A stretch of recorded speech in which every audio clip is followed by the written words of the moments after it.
బులెటిన్లో news lens item చూస్తే AP CM Chandrababu కీలక నిర్ణయం తీసుకున్నారు. సొంత నియోజకవర్గం కుప్పాన్ని నిర్లక్ష్యం చేయకూడదని నిర్ణయం తీసుకున్నారు. కుప్పం ప్రజలకు అందుబాటులో ఉండేలా చర్యలు తీసుకున్నారు. కుప్పంలో ప్రజా సమస్యల పరిష్కారానికి జననాయకుడి పేరుతో సరికొత్త కార్యక్రమానికి శ్రీకారం చుట్టారు. దీనికోసం కుప్పం పార్టీ ఆఫీసులో 6 సిబ్బందితో వినతులు స్వీకరించేలా చర్యలు చేపట్టారు. పోర్టల్లో నమోదైన సమస్యలకి ఎమ్మెల్యే హోదాలో స్వయంగా చంద్రబాబు పరిష్కారం చూపనున్నారు. గడిచిన 5 ఏళ్లలో కుప్పంలో చంద్రబాబుకి ఎదురుదెబ్బలు తగలడంతో ఇప్పుడు వాటిని పరిష్కరించేందుకు ప్రయత్నాలు మొదలుపెట్టారు. వైసీపీ మూలాలు లేకుండా చేసేందుకు టీడీపీ క్యాడర్ ప్రయత్నాలు మొదలుపెట్టింది. పూర్తి సమాచారం ఇచ్చేందుకు మా కరెస్పాండెంట్ హరిబాబు జాయిన్ అవుతున్నారు. హరిబాబు, స్వర్ణకుప్పం 2029 విజన్ అంటే ఏంటి, అసలు ఆ లక్ష్యాలేంటి, చంద్రబాబు ఇంకా ఏం చెప్పారు, స్థానిక ప్రజలు ఏం చెప్తున్నారు? Thank you Satish. ఏదైతే చంద్రబాబు నాయుడిని అధికారంలో ఒకలాగాను ప్రతిపక్ష నేతగాను ఓ రకంగాను పార్టీ కార్యకర్తలు నాయకులు ఇదివరలో చూశారు. ఎందుకంటే ఆయన అధికారంలోకి వచ్చిన తర్వాత పార్టీని పూర్తిగా విస్మరించి కేవలం ప్రజలకు సేవ చేయాలి, అధికారులకి తోటి మంత్రాంగం అంతా నడిపించాలి, మెరుగైన సేవలు అందించాలన్న ఒక లక్ష్యంతో గతంలో పనిచేశారు. అయితే తాజాగా కూటమి ప్రభుత్వం ఏర్పడిన తర్వాత చంద్రబాబు నాయుడులో భారీ మార్పు అయితే కనిపిస్తుంది. ఓవైపు పార్టీ, మరోవైపు ప్రభుత్వం అంటూ ఆయన కొత్త ఒరవడి సృష్టించే ప్రయత్నం అయితే చేస్తున్నారని చెప్పాలి. ఎందుకంటే పొలిటికల్ గవర్నెన్స్ కాబట్టి రాజకీయ నాయకులు ప్రజల చేత ఎన్నుకోబడి ప్రభుత్వాలకి వస్తారు కాబట్టి వాళ్ళందరూ కూడా ప్రజలకితో పాటు పార్టీ నాయకులకు కార్యకర్తలకు కూడా అండగా ఉంటూ కూడా వాళ్ళ సంక్షేమంతో పాటు ప్రజల సంక్షేమాన్ని అభివృద్ధిని రెండింటినీ చూసుకోవాల్సిన బాధ్యత పార్టీ అధినేతగాను ముఖ్యమంత్రిగాను తనకు ఉందని చెప్పని కూడా ఆయన కీలక వ్యాఖ్యలు కూడా చేయడం జరిగింది. విజన్ ఏదైతే కుప్పానికి సంబంధించి 2029 విజన్ డాక్యుమెంటరీలో కుప్పం ఎలా ఉండాలి, భవిష్యత్తులో ఎలాంటి అభివృద్ధి సాధించాలి, నిరంతరం అభివృద్ధి అనేది ఎలా కనిపిస్తూ ఉండాలి ప్రజలకు అన్న లక్ష్యంతో దీన్ని డిజైన్ చేయడం జరిగింది. అందులో భాగంగానే ఆయన ఈ కార్యక్రమాన్ని స్వీకారం చుట్టారు. మరోవైపు జననాయకుడు అని చెప్పిన ఒక వినూత్నమైన పార్టీ కార్యక్రమానికి ఆయన శ్రీకారం చుట్టడం జరిగింది. ఏదైతే ప్రజల నుంచి వచ్చే వినతలు కానీ గతంలో అది ప్రతిపక్షంలో ఉన్నప్పుడు ప్రతి కార్యకర్త నాయకుడు ప్రతి ఇంటికి తిరిగి ప్రజలకి సూపర్ 6 పథకాలను వివరించడం, చంద్రబాబు అధికారంలోకి వస్తే ఎలాంటి పథకాలు వస్తాయి, ప్రజలకు ఎలాంటి సేవలు అందిస్తారనేది వాళ్ళ కూలంకషంగా వివరించి పార్టీని మళ్ళీ అధికారంలో తీసుకురావడానికి చాలా కష్టపడి వాళ్ళు పనిచేసిన పరిస్థితుల్లో ఈ నేపథ్యంలోనే పార్టీ నాయకులు కార్యకర్తలకు ప్రజలు జవాబుదారీగా ఉన్న పరిస్థితుల్లో వాళ్ళ నుంచి వచ్చే వినతలు కానీ సూచనలు కానీ ఏవైనా సరే ఆ పార్టీ అధినాయకత్వానికి అలాగే ఎమ్మెల్యేలకి వాళ్ళందరికీ తెలిసే విధంగా ఒక కార్యాచరణ తీసుకోవాలని చెప్పని కూడా ఆయన ఇది డిజైన్ చేయడం జరిగింది.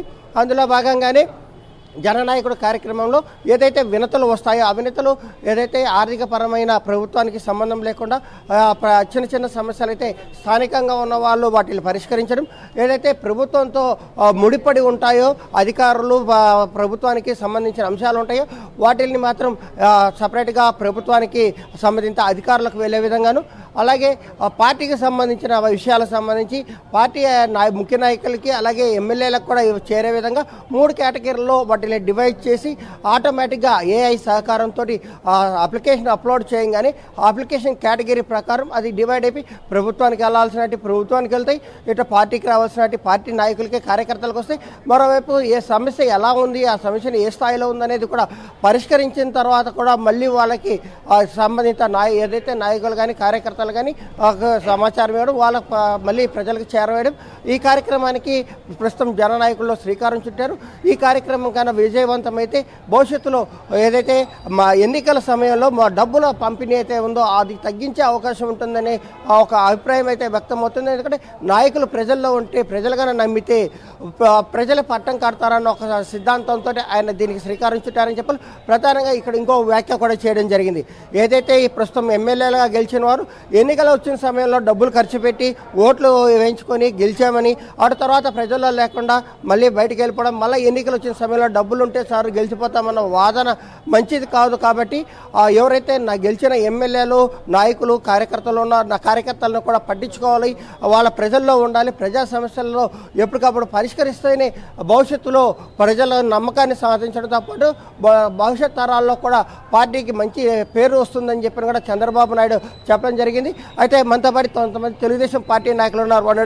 సార్, జననాయకుడు అనే కార్యక్రమం పార్టీ నాయకుల్ని కార్యకర్తల్ని అలాగే ప్రభుత్వాన్ని సమన్వయం చేస్తూ ముందుకు వెళ్తామని చెప్పి చంద్రబాబు చెప్పడం ఎలాంటి సంకేతాలు ఇస్తుంది? ఓం నమో వెంకటేశాయ. ముఖ్యంగా చంద్రబాబు నాయుడు మొట్టమొదటిసారిగా ముఖ్యమంత్రి అయిపోయిన తర్వాత అదేవిధంగా 6 నెలల తర్వాత కుప్పం నియోజకవర్గంలో అడుగుపెట్టి మొట్టమొదటిసారిగా రామకుప్పం అనే మండలాన్ని తీసుకొని బిందు సేద్యమని మొట్టమొదటిసారిగా రాష్ట్రంలో 26 రాష్ట్రాల్లో ఉన్నటువంటి ఆంధ్రప్రదేశ్లో మొట్టమొదటిసారిగా కుప్పం నియోజకవర్గంలో రామకుప్పం మండలంలో ఉన్నటువంటి ఆ రైతులతో అందరితో మాట్లాడుకొని 100 ఎకరాల భూమిని తీసుకొని అక్కడున్నటువంటి గ్రామాల్లో జనాలను తీసుకొని అందరినీ కూడా ఇజ్రాయెల్కి పంపించి అక్కడ చేస్తున్నటువంటి సేద్యం ఎలా చేస్తే బాగుంటుంది, బిందు సేద్యం అంటే ఏమని మొట్టమొదటిసారిగా రైతులకు అక్కడ పోయి వాళ్ళందరికీ కూడా ప్రణాళిక ప్రకారంగా అక్కడ నేర్పించి అదేవిధంగా తీసుకొని వచ్చి 6 నెలలు అయిన తర్వాత ఆ రామకుప్పం మండలంలోని ఆ ఏరియాలో ఉన్నటువంటి కొన్ని ప్రాంతాల్లో ఉన్నటువంటి రైతులకు సూచనల మేరకు మొట్టమొదటిసారిగా బిందు సేద్యం పెట్టారు. ఇది ఇప్పుడు రాష్ట్ర వ్యాప్తంగా ప్రతి ఒక్క చోట గ్రామాల్లోన అభివృద్ధి చెంది బిందు సేద్యము చాలా చక్కగా జరుగుతుంది. అదేవిధంగా మొన్న జరిగినటువంటి ఎలక్షన్లో చంద్రబాబు నాయుడు ముఖ్యమంత్రి అయితే ఇప్పుడు 6 నెలల తర్వాత కుప్పం నియోజకవర్గంకి వెళ్ళి అక్కడ ఉన్నటువంటి అన్ని గ్రామాలు తిరిగి గుడిపల్లి మండలం, శాంతిపురం మండలం, రామకుప్పం మండలం, కుప్పం మండలంలో ఉన్నటువంటి నాయకులతో పాటు ప్రజలందరినీ కూడా తీసుకొని స్వచ్ఛందంగా ఇప్పుడు మనకు ఉన్నటువంటి విద్యుత్ కరెంటు ఛార్జీలు పెరిగినాయని ప్రతి గ్రామంలో ఉన్నటువంటి మొట్టమొదటిసారిగా బిందు సేద్యం అయితే ఎలా పెట్టామో అదేవిధంగా కుప్పం నియోజకవర్గంలోనే సోలార్ లాగా ప్రతి ఇంటి మిద్దె పైన ఇలా పెట్టుకుంటే బాగుంటుందని డెమో చేసి పెట్టారు. దాన్ని చూసి ప్రజలందరూ కూడా ముందుకు వచ్చారు. అదే కుప్పంనే దాని బిందువుగా తీసుకొని జననాయకుడు అనే కార్యక్రమం పార్టీ నాయకులకి కార్యకర్తలకి విలువిస్తున్నాము. వాళ్ళ నుంచి వచ్చే ప్రతి సమస్యని పార్టీ పరిగణలోకి తీసుకుంటుంది. అది ముఖ్యమంత్రిగా ప్రజల పరిపాలన ఎంత ముఖ్యమో పార్టీ అధినేతగా కూడా పార్టీ నాయకులు కార్యకర్తలు ముఖ్యమని చెప్పని చంద్రబాబు చెప్పడం భవిష్యత్తులో పార్టీ నాయకులకి కార్యకర్తలకి ఎలాంటి భరోసా ఇస్తుంది? అలాగా పోల్చుకుంటే భారతదేశంలోనే ఏ దేశానికి వెళ్ళినా మొట్టమొదటిసారిగా పూర్ణ కుంభ స్వాగతం పలికింది ఎవరికంటే చంద్రబాబు నాయుడికి ఒకటి. రెండోది వచ్చి ఈరోజు రాష్ట్రంలో ఉన్నటువంటి ముఖ్యమంత్రులు అందరితో పోల్చుకుంటే మొట్టమొదటి స్థానంలోకి వచ్చింది ఎవరంటే చంద్రబాబు. అతను చెప్తున్న విధానం ఏమంటే ఫస్ట్ అందరికైనా ముఖ్యంగా ప్రతి ఒక్కరూ ఏం చేశారో ఏమో తెలియదు కానీ ఇతనైతే 4 గంటల సేపు మాత్రమే అతను సొంతంగా తన శరీరానికి కావాల్సినటువంటి స్వేచ్ఛ తీసుకొని మిగతా ఎప్పుడు మేల్కొన్నప్పుడు ప్రజల కోసం 24 గంటల్లో 4 గంటల పోతే 20 గంటలు పనిచేసే ముఖ్యమంత్రి అంటే చంద్రబాబు. అతను అంటున్న విధానం ఏమంటే ఈరోజు నేనైతే ప్రజలతో మమేకమవుతున్నా, అట్లనేసి నాయకులు నేను వదలలేదు. ఇప్పుడు మీకు ఎవరైతే ఉన్నారో వాళ్ళందరూ కూడా మీకు ఎవరు ఏ విధంగా కష్టపడినారో వాళ్ళకందరికీ సుపరిచిత స్థానం అంటే పొలిటికల్గా కాకపోయినా ఇప్పుడు ఇవ్వాల్సినటువంటి ఏ స్థానాలకి కుల ఫెడరేషన్లు అయితేనేమి, గుడులు అయితేనేమి, ఏవైతే చైర్మన్లు అయితేనేమి అవన్నీ కూడా పండగకు ముందుగానే ప్రకటిస్తాము. ప్రజలే కాకుండా నాకు ఉన్నటువంటి నాయకులతో కూడా సత్సంబంధం పెట్టుకోవాలనేసి చేస్తున్నారు. ముఖ్యంగా ముందు ఎలా అయితే చెప్పాడో అన్ఎక్స్పెక్టెడ్గా అంటే ఏ గవర్నమెంట్ ఆఫీసులకు అయితే చెప్పకుండా ఎలా అయితే వచ్చాడో ఆ కార్యక్రమం కూడా పెట్టాడు. ప్రభుత్వంలో ప్రజలు మమేకం అవ్వాలంటే ముఖ్యంగా ఉన్నటువంటి ఉద్యోగస్తులు కూడా సక్రమంగా పనిచేయాలనేసి ఆ కార్యక్రమం కూడా పెట్టాడు. ఈరోజు జననాయకుడు అనే కార్యక్రమం ఎందుకు పెట్టాడంటే జనాల్లో మమేకమైపోతున్నాం. డైరెక్ట్గా ఎవరైతే నిజంగా నిరుపేదలకు ఎవరికైతే సమస్య జరిగిందో వాళ్ళ మండలాఫీస్ చుట్టూ కానీ నాయకుడు చుట్టూ కానీ తిరిగేదే బదులు డైరెక్ట్గా కొన్ని నెంబర్లు పెట్టి డైరెక్ట్గా నాయకులు కూడా రాష్ట్రంలో ఉన్నటువంటి ఏవైతే ఉన్నాయో కేంద్ర కార్యాలయాలు అక్కడికి వెళ్ళేటట్టుగా అక్కడికే మెసేజ్లు వచ్చేటట్టుగా చేస్తున్నారు. ఈ ప్రజనాయకుడు అనే విషయం ఏమంటే ప్రజల్లో మమేకం అవ్వాలంటే మనమేం చేయాలి, నాయకులందరూ ప్రజల్లో వెళ్ళి నిద్రపోవాలి, అక్కడ జరుగుతున్న కార్యక్రమాలేమి వాళ్ళతో పాటు పడుకోవాలి, వాళ్ళతో పాటు భోజనం చేయాలి, వాళ్ళతో పాటు తిరగాలి, అప్పుడే ప్రజానాయకుడు అనే దానికి విలువ వస్తుందనేసి ఆ ప్రజానాయకుడు కార్యక్రమం మొట్టమొదటిసారిగా రాష్ట్రంలో కుప్పం నుంచి స్టార్ట్ చేస్తారు. ఈ కార్యక్రమం బలోపేతం అవుతుందని ఖచ్చితంగా మేము తెలియజేస్తున్నాం. అంటే ఎమ్మెల్యేలు కూడా ఇక మీదట ఏదైతే డబ్బు ఎన్నికలు వచ్చాయి గెలిచాము అనేది కాకుండా నిరంతరం ప్రజల్లో ఉండాలి, ఆ ప్రజా సమస్యలు ఎప్పటికప్పుడు తెలుసుకొని పరిష్కారం చేసేందుకే జననాయకుడు కార్యక్రమం ఉపయోగపడుతుందని చెప్పడం ఆ దిశగా ఎమ్మెల్యేలు కూడా భవిష్యత్తులో పనిచేస్తారంటారా? ఈ విధంగా తెలుసుకుంటే జననాయకుడు అనేదానికి ఎమ్మెల్యేలనే కాదు ఉన్నతమైన స్థాయిలో ఉన్నటువంటి కలెక్టర్లు అయితేనేమి, ఎస్పీలు అయితేనేమి, ప్రజా ఆదరణ పొందినటువంటి పెద్ద స్థాయిలో ఉన్నటువంటి వ్యక్తులు కూడా ప్రజా ఆదరణ కోసం చంద్రబాబే కాదు పోరాటం చేయాల్సింది, ఎమ్మెల్యేలే కాదు, ఎంపీలే కాదు, ప్రతి ఒక్కరూ ప్రజల్లోకి వెళ్ళే కార్యక్రమే పెట్టుకుంటున్నారు. ఇది ఏదైతే చంద్రబాబు నాయుడు చేపట్టిన జననాయకుడు కార్యక్రమం పట్ల పార్టీ నాయకులు కార్యకర్తలు కూడా హర్షం వ్యక్తం చేస్తున్నారు.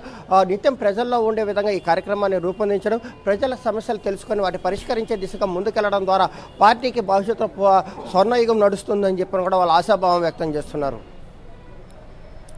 Right, thank you Haribabu.